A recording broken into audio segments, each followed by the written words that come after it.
When you're in high dudgeon like this, I'm reluctant to pick it. So, what about my understanding of when energy firms started going under was partly because the smaller firms had been offering the lower prices and locked in, and then they couldn't be sustained. So would that be part of the reasoning, if there is any reasoning in Ofgem's position?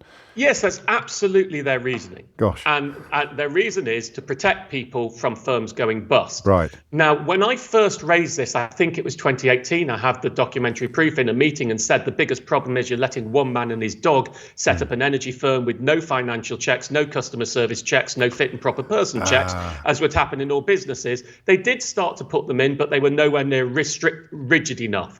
My problem is they've gone for a solution that says effectively let's stop competition instead of in a competitive marketplace. I mean, that's the ideology, not my ideology. That's the one they work in, saying what we actually have to do is make sure that any new businesses that come in have a sound business plan, appropriate finances, enough customer service resources, and are run by fit and proper people. And that needs to be done with a high level of rigidity. But right now, we're in a desperate situation, and it seems perverse to me that the way we are trying to protect customers from firms going bust is locking people into the big six and not allowing new entrants. The market is broken. We are meant to have a market-based solution. I understand. The market is broken and the regulator is entrenching the problems. Because you can have regulation and competition. It's not a zero-sum game, and they've gone from having no regulation to having no competition instead of trying to actually keep both plates spinning or have a system in which reputable companies with proven provenance can come into the market and allow consumers to take advantage of decreases in wholesale energy prices. That door has been, so me as a punter, my freedom to move my custom in pursuit of cheaper prices when the price that the energy company is paying for the energy before passing it on to me, that freedom has been taken away from me. Effectively. I mean, I would be very surprised if a firm wanted to offer a tariff when it has to give 85% of the hedging difference to the other supplier. You're having to, it makes it very, very expensive to be able to launch a new deal. And so, I mean, let's just go to a basic summary of the situation. What we have is privatized energy firms in this country, but we effectively now have restricted competition and regulated prices in the form of a price cap. What is the benefit of privatization if you work in that marketplace? You know, there's an argument for having nationalized energy firms that we run it that way. There's an argument for having market competition firms where we run it and we have differentials and they compete to offer the best deal. What we now have is somewhere between the two. We have gloriously, in the middle of a cost of living crisis, managed to provide the worst of both sides. Well, listen, it's no consolation to you, but your articulacy, as ever, will help an awful lot of people understand. Look, finally, I don't know whether anyone's said this to you before, but when I talked to Fergal Sharkey about the water companies pumping sewage into rivers and behaving abominably, he sometimes points out to me that the water companies have epic legal and lobbying operations in place, exerting pressure, he would suggest, on Ofwat. Is that part of the problem here, do you think? Do you think that Ofgem is simply having too many lunches with representations of the energy industry? I don't understand how anybody could look at this sector and think, I'm going to listen to him and I'm not going to listen to Martin Lewis. So why do you think that's happening? I actually don't believe this is nefarious. No, it's not nefarious, but almost. I think, I mean, listen, I've always had, until today, a very good relationship with Ofgem. I've met them in meetings and I felt I've been listened to, although I'm not sure that they've always acted based on what they're listening. And they don't need to. My suspicion is what's happened here is the government is smarting from the enormous bills it's had to pay from firms going bust. Now, first of all, we all pay for firms that have gone bust.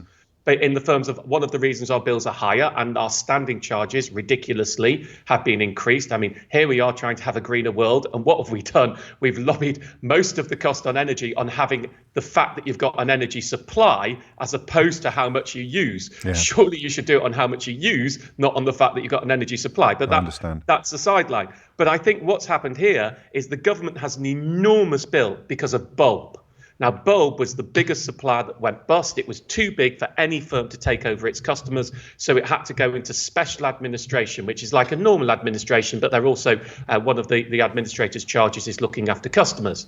And that is costing the government billions. Right. My suspicion is what's happened here is pressure has been put on to say we must not get in a situation like that again.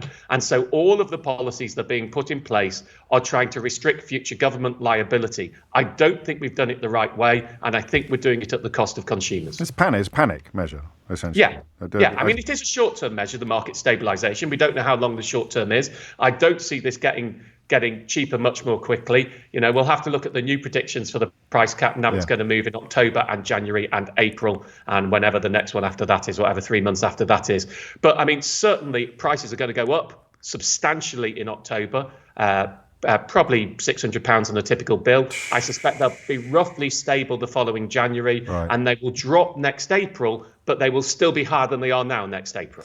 So, I mean, and the whole of the Chancellor's plan to, the £200 loan, not loan, was thinking it'd get cheaper next April. Yeah. Well, it'll be cheaper than it will be in October, but it'll be more expensive than now, and then they're going to add other costs on top of bills. I mean, I'm moderating my language from this morning. I'm grateful. It is a disaster that is selling consumers down the river. Martin, it almost feels inappropriate to say thank you, but thank you. Anyway, and I will finish by saying, I often say, in these times of high stress, when you're talking to people at energy companies and their customer service staff, we must always be polite. And I broke that rule when I spoke to the staff of Ofgem today. And I am generally, this isn't a political point. No. I was wrong to do that. I am sorry. That is not setting a good example. I have written a formal apology to them. I'll be making a donation to National Energy Action as reparations, and losing our rag is not the right thing to do, and I feel slightly ashamed of myself. Worth saying that when I'm here too. I believe the technical term, Martin Lewis, you are a mensch.